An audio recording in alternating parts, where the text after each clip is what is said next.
It started with a loud bang early one morning. Sarah, a quiet woman in her mid-30s who had just moved into a peaceful neighborhood, was startled by the sound of drilling and heavy machinery next door. Stepping outside in her robe and slippers, she spotted her neighbor, Mr. Lewis, an older man known for keeping to himself, surrounded by piles of dirt and what looked like the beginnings of an unauthorized structure. Frustrated by the noise and suspicious of the sudden construction, Sarah decided to confront him. With phone in hand, ready to report what she believed was illegal work, she marched across the yard. As she got closer, the details didn't quite match what she'd expected. There were no blueprints, no contractors, and definitely no permits visible. Instead, Mr. Lewis was carefully lifting something wrapped in old cloth from beneath the soil. Curious despite herself, Sarah held back her complaints and watched. What she saw next stopped her cold. The object wasn't new at all. It looked ancient, almost sacred. Dozens of rusted metal containers, some marked with strange dates and handwritten notes, were being pulled from the ground like buried treasure. When Sarah asked what was going on, Mr. Lewis looked up, his face a mix of guilt and excitement. "This," he said, "isn't construction, it's history." But what kind of history would lead someone to bury secrets in their own backyard?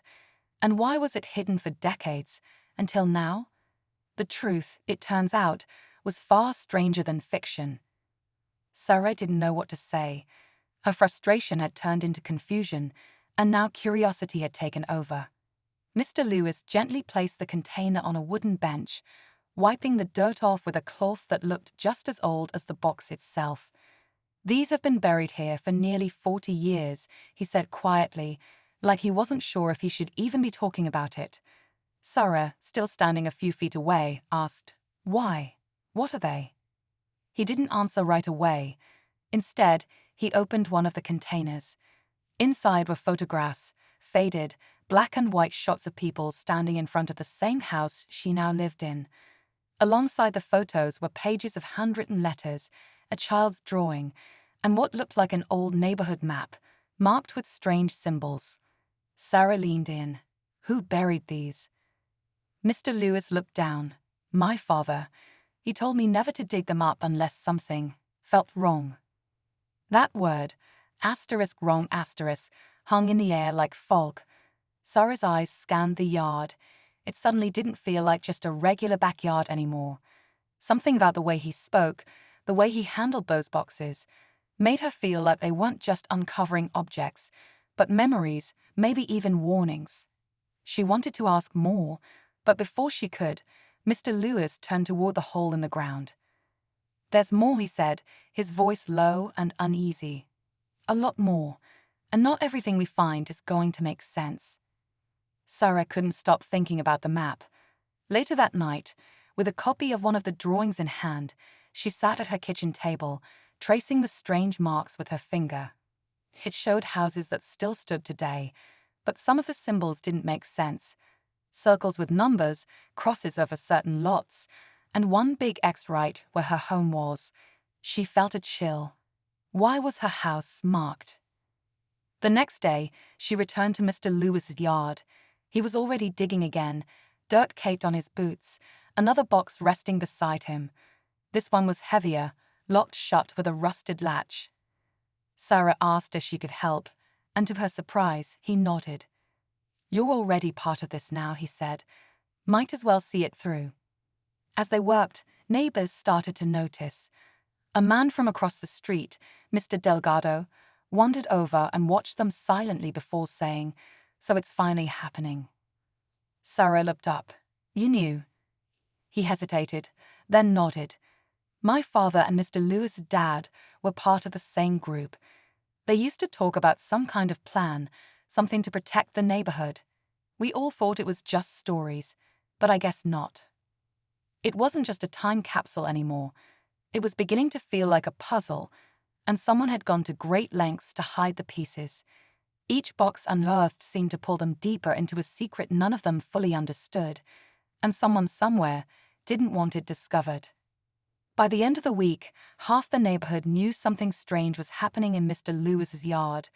But only a few people were allowed close enough to see the truth. Sarah, Mr. Lewis, and Mr. Delgado had opened 5 boxes so far. Each one held different clues: old letters, newspaper clippings, black and white photos, even cassette tapes with whispered conversations that sounded like warnings. They were all dated from the late 1970s and early 80s, and they all pointed to something happening under the neighborhood, something buried, hidden away on purpose. One night, while going through the map again, Sarah noticed something else. The dates on the boxes matched the dates on the photos, but none of the people in those photos appeared to have aged. Different houses, different scenes, but always the same faces. "It's like they were watching something," she said out loud. Mr. Lewis frowned, all guarding it. They decided to follow the markings on the map to another spot, this time near Sarah's back fence. As they dug in the moonlight, they hit something hard, not a box, metal. A large, sealed hatch with no markings. Cold to the touch. Mr. Delgado stepped back. "I've heard about this. My dad once said there was something under this block, something they all agreed should stay sealed." Suddenly, Sarah's porch light flickered, then went out. The street fell quiet. A car that had been parked nearby pulled away slowly, as if someone had been watching them. And for the first time, Sarah realized, uncovering the past might have triggered something they couldn't control. The hatch was unlike anything they'd seen before, thick, reinforced, and bolted shut from the outside. Sarah's hands trembled as she traced the edge of the metal, dust and rust staining her fingertips. "This doesn't belong here," she whispered. Mr. Lewis nodded slowly. "No, it doesn't." Mr. Delgado looked pale, his eyes fixed on the ground. "They said it was just a story, just something to scare the kids. But this is real." That night, Sarah couldn't sleep. Her house felt different, heavier, like something was pressing down on it. She kept hearing faint sounds, like whispers behind the walls or footsteps that stopped when she turned to listen. At 2 a.m., her phone buzzed. A message from an unknown number. *stop digging. You don't know what you're waking up*. The next morning, the hatch was gone. They rushed to the spot, heart pounding, only to find fresh dirt piled over it, like it had never been there. Sarah looked around the yard. No shovel marks, no tire tracks, but the earth had clearly been disturbed. Someone had been there. Mr. Lewis looked shaken. "That hatch has been sealed since before I was born. If someone moved it, they knew where it was, and they knew we found it." The boxes, the photos, the map, it was all pointing to something much bigger than a family secret or a buried time capsule. There was a reason those containers were hidden so carefully. A reason people had stayed silent for decades. And now that silence was breaking. But the real question was, what had they just uncovered that someone wanted to stay buried forever? The air felt heavier as Sarah, Mr. Lewis, and Mr. Delgado stood in silence, staring at the spot where the hatch had been. The ground looked too perfect, like someone had erased the truth overnight. But Sarah wasn't ready to walk away. She pulled out her phone and played back the recordings from the tapes they'd found. One voice kept repeating, "*seal it tight. If it gets out again, we won't be able to stop it."